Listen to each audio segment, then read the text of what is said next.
You should know by now the mercy's off the table. Think that you can try to spare me like I'm someone. When you didn't spare my brother, so get dunked on. What's up, guys? This is Do1Bit Universe, and if I look a little different, it's because I shaved off my, what you would call a beard and or mustache. I wouldn't technically call it those two things because they weren't close to being an official one, but they're off because I have now procured myself a new job, and doing the system of a new job, apparently corporates want every single employee to make sure they have a clean shave.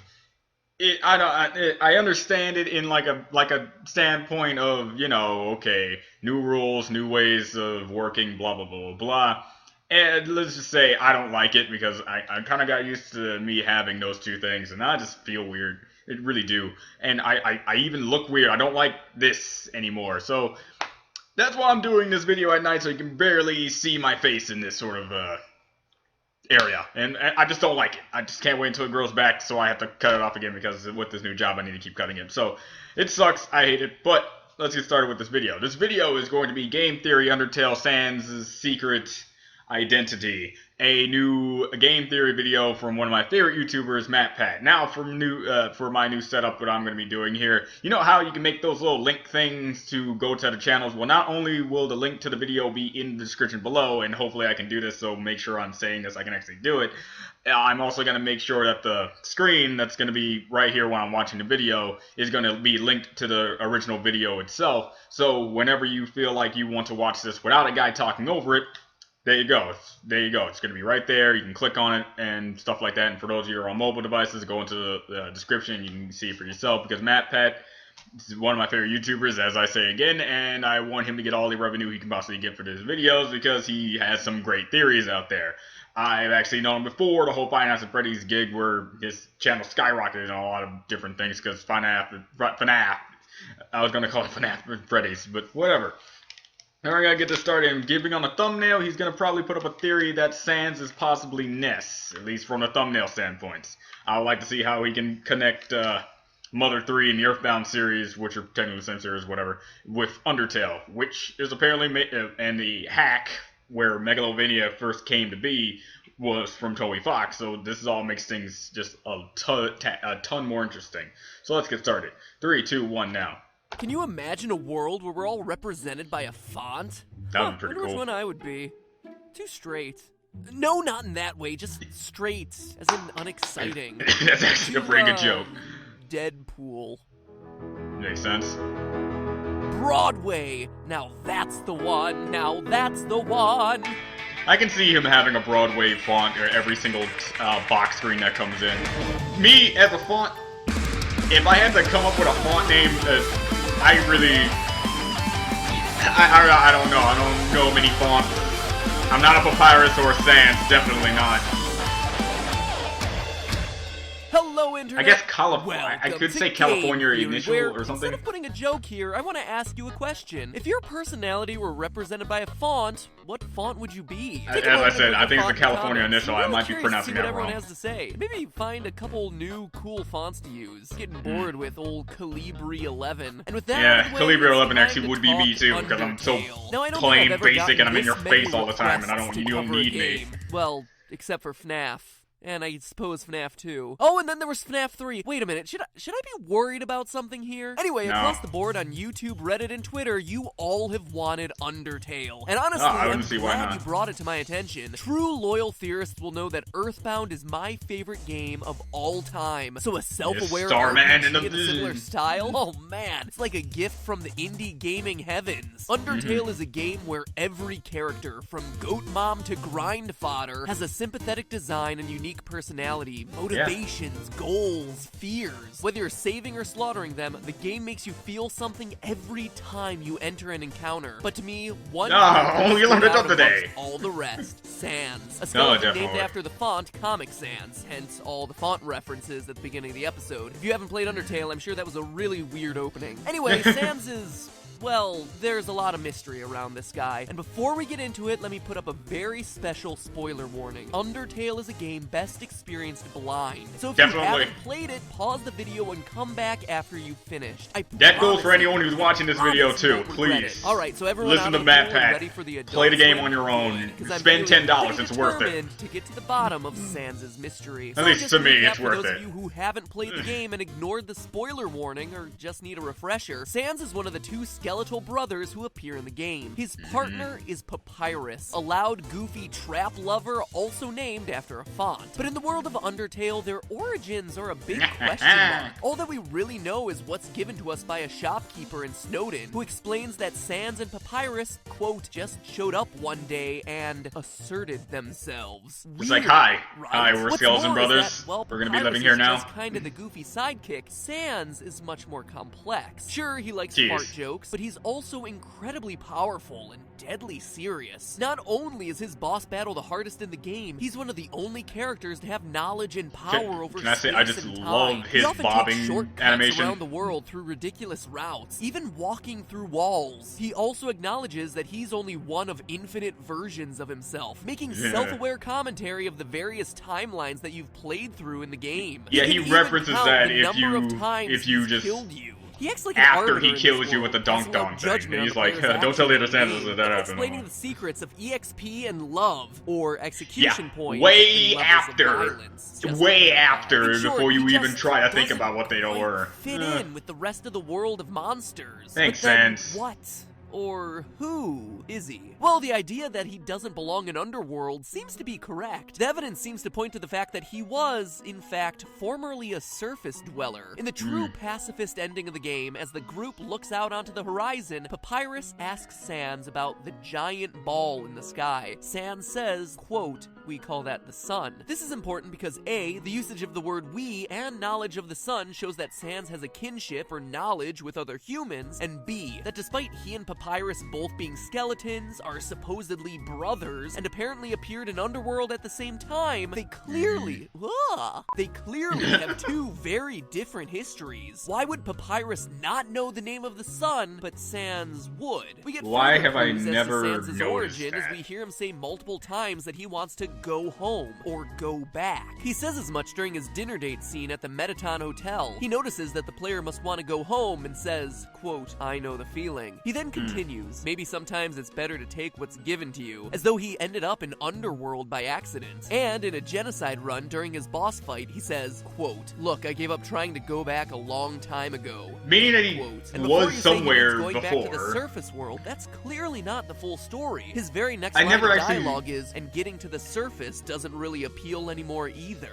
So yeah, he does mean... is either. Yes, he has seems two to other hail from the things. surface and wants Yeah, to that go makes back, sense. but based on his dialogue, he no longer considers it his home. It's as though the surface world he once knew is gone, as though he's from a different time. It's Why have pretty I intriguing. not- So we're left with a being Like- that appeared out of nowhere, presumably from the human surface, but from a different time period, who seemingly has the power to teleport. That's a lot of questions and not a lot of answers. But here's where things get really It hit me interesting. already. Sanss has a hidden workshop that takes a fair amount of searching to find. You could say it takes a lot of determination to unlock. Anyway, come on, obligatory Pat, you didn't even try with that one. Aside, as you start to look for this Easter egg, Sanss gives you a key to his room with the words, "It's time you learn the truth." After some I can searching, say it you find after the the video. workshop, which contains items that leave even more questions. A photo album featuring Sanss and a bunch of smiling people you don't recognize, a badge, blueprints with illegible handwriting, and a broken machine hidden behind a curtain. In the latest update, one more detail was added, a hand-drawn picture of 3 smiling faces with the words, "Don't forget." So what's it all mean? Well, a lot of Undertale theorists have been linking these details to a mysterious figure named W.D. Gaster, a ghostly character who never truly appears in the game. Honestly, covering him One is of the a hardest theory boss all battles unto you'll ever itself. find. Sanss has Probably one nothing best on his saved for boss another battle. day. Even still, none of the Gaster theories I've seen have been able to explain all the details. In particular, the photo album and the badge. And that's what kept nagging me as I researched Undertale. A badge? badge? That one in particular really stuck out to me. Why would such an oddly specific item be included in this huge Easter egg of a room? Something that supposedly reveals the truth about Sanss. Badges just aren't important in Undertale. And what about then the it hit me. What if it Franklin wasn't badge? from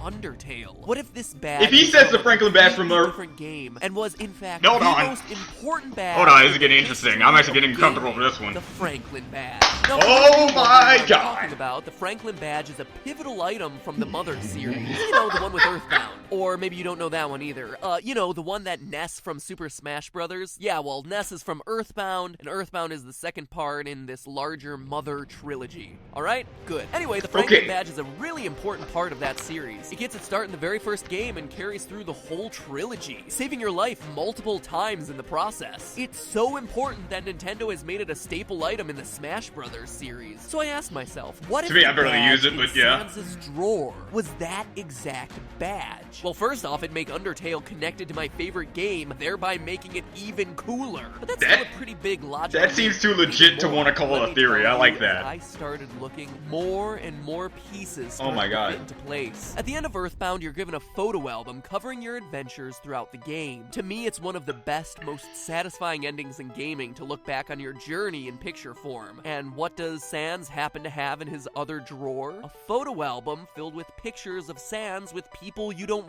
recognize. Of course, you don't know them. They're not characters present in Undertale. And note But the how do word you know that's it's used here, Sanss? people you don't recognize, not underworld Is it just like a monsters. thing? So that's two items oddly linked to the Mother series, but then how do the blueprints and broken machine fit? How do you know it's well, Sanss in if the final it's stretch of Ness? Earthbound, Ness and his three friends must travel to the past in order to have their final battle against the evil alien Gygus. Don't To do even that, get me started with Dr. that guy. Andonuts, remember him by the way, he's gonna be important later, with the help of Gotcha. the science geniuses Apple Kid and Mr. Saturn, create what's known as the Phase Distorter, a machine that allows people to travel through time and space. Except, it comes with a cost. It can't transport organic material. As a result, the young heroes must put their souls into robotic bodies to use the machine and thus save the world. I played this game back in 1997, and I'm not ashamed to admit that when I first saw this scene, I cried. It's devastating. Dr. Andonuts says goodbye to his son. These characters that you've grown to love and care about are suddenly promising to sacrifice their lives. For all they know, there's no possibility of them being able to come back home. It's this incredibly dark departure in the final moments of what was otherwise a fun,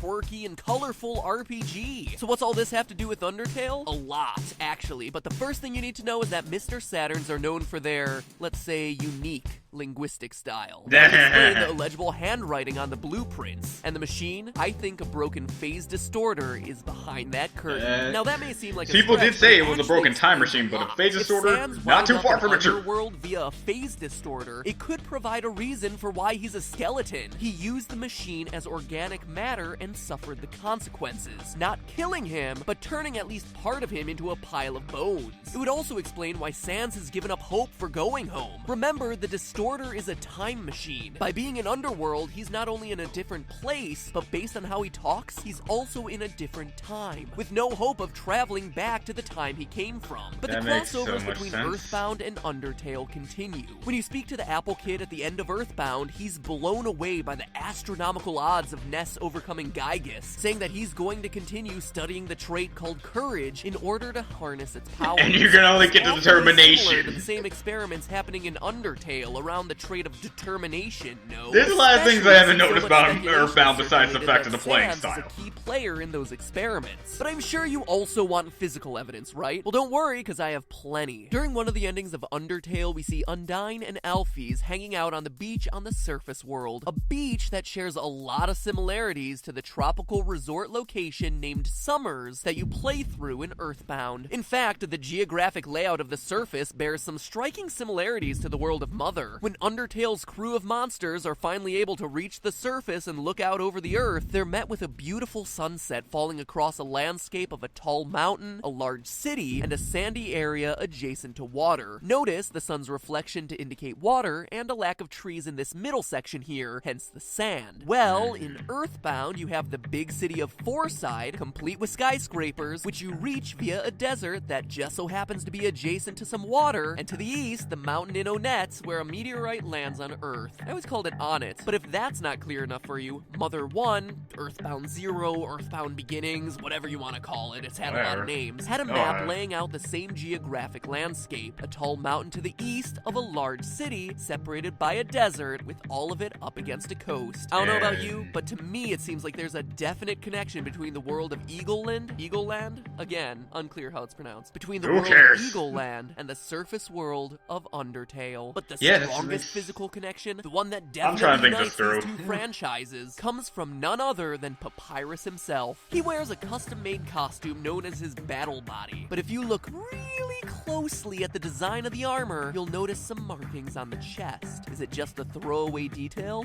Oh no! That right there is an exact match to the ones that appear on the chests of Starman, the most iconic enemy of Earthbound. And look at the way he stands. I always thought it was awkward until I looked at the two characters side by side. Even I will say that was a little bit of a stretch. Match to the curved arms of the Starman in the Mother series. I just like Papyrus standing like that. Strong proof that the Earthbound universe is somehow connected to the Undertale world, which brings us back to our initial question: who is Sanss? Well, what if we took it one final step and said that Sanss happened to be Ness from Earthbound? If the thumbnail has anything to do with it, I knew you were going to come with this. Carrying the Franklin badge and his photo album in his trusty backpack. Not only do all the items in the workshop suddenly fit, but so does Sanss's behavior. Remember, Sanss can seemingly teleport, and Ness just so happens to have the PSI ability to teleport. Now look at the way Sanss always stands. Hands in his pockets, directly facing the camera. It's a very similar stance to how Ness is depicted standing in most marketing for the game. It even explains why Sanss bleeds when you finally hit him. He is, or at least was, a human. Oh, and finally, Sanss, and people saying that's catch-up really brings out, like, the not seriousness of that moment, don't you think? But if there was any doubt,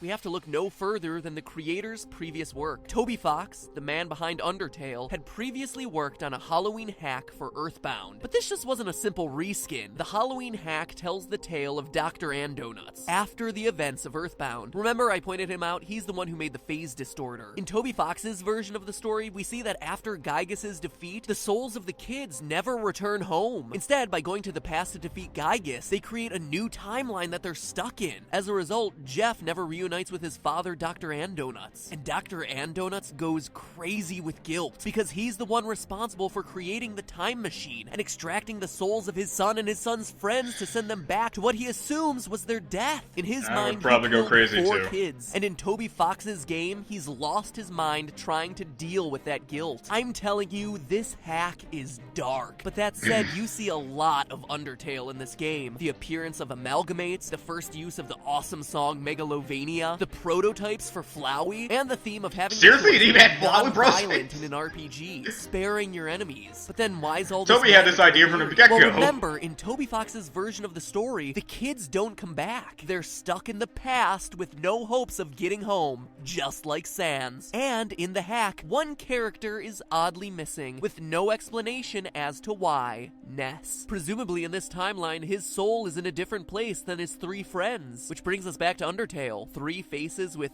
"Don't Forget" written on it. It's Ness trying to remember his 3 friends. In short, Undertale is a continuation of Toby's version of Earthbound, with Ness never being able to get home, adopting the name Sanss, and accompanied by Papyrus, a former Starman, an alien force able to speak English and still equipped with his armor and signature posture, but without any knowledge of earthly things, like the sun. The pieces all just seem to fit. And all we need is an appearance from Pokey/Porky, and we've got ourselves a true sequel. But hey, that's just a theory. A good one. Game theory. That was the best one there. I mean, I've seen him have... Now go forth with that knowledge and try to tell me who Gaster is. Don't worry, I'll be looking too. I can expect more theories I have a few more in the Undertale future. theories in the works, as well as a deadlock, and then... Now, okay. Alright, for the rest of this video, I'm just going to talk about it because the reactions for the video in tandem. Right now, if you wish to see the full video and the rest, because he does do like end card tournaments and stuff like that at the end, I'm going to view that later, but I really want to talk about this before I start to forget things I want to point out here. The only thing that's glaring inside this is this there are some theories about who is the narrator of Undertale, and people are saying it's Chara that is the spirit and whatnot inside Frisk, and during your whatever the heck you do in the game is what affecting Chara. Again, it's a weird storytelling standpoint. It's not perfect in no way, shape, or form, and yet what story aspect is perfect. But let's just go off with the fact that the narrator is a narrator, and you look at the picture and it says Sanss and 3 other friends you never even heard about. How do we know that's Sanss if it's actually Ness in the picture? I mean, we can pull up the fact that, yeah, maybe it's the narrator saying it's Sanss, but at least it's the person he used to be until he adopted the name Sanss, and just to put up the theory that this is Sanss as Ness, as when he before became Sanss. I'm just making this more confusing, but the fact is, this does hold water to it. The fact the badge alone, the Franklin badge alone, kind of makes me say yes, because I got really excited. I'm like, this could be legit, because if this is legit, not only is Undertale somewhat connected to the Mother series in like a hack standpoint and stuff like that, in a way it is, it also makes Sanss 100 times cooler, because Ness has been one of my favorite characters from the Mother series. And also, I have played his character a bit in, like, you know, Smash and whatnot. Never been good with his character, not good with his character, but I have played as him and stuff. And it just hit me. Yeah, Sanss can teleport, and especially very prominent in Smash Brothers. You can teleport, which is cool. So just okay.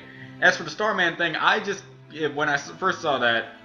And finally thought about what it looked like, I just thought it was a reference, and that's it. But since Matt actually put up the fact that it could be a Starman in general, it could be possible. Could be possible. All this could be initially possible as a good holding water theory. Sure, you may find a few like gapes here and there, but I really like this one. This is one of my favorite ones out of many that he has made. Along with the whole FNAF thing, he's really good when it comes to that one. But yeah. As for everything else in this, yeah, it's a very good theory. I love it. Like, yeah, I can't think of anything else to really add on to it. Besides the fact that the only thing we really need to explain is about Gaster. We could probably say something about Gaster being something else too. If it wasn't for the fact that the hack put in explicit detail that Dr. Ann Donuts is a thing and the Megalovania kicked in, I would have expected him to say something like Sanss is Ness, Papyrus is a Starman, and Gaster was a Mr. Ann Donuts or something like that, or another one of the scientists or something else. And when he fell into the machine, which many are believing is what made him all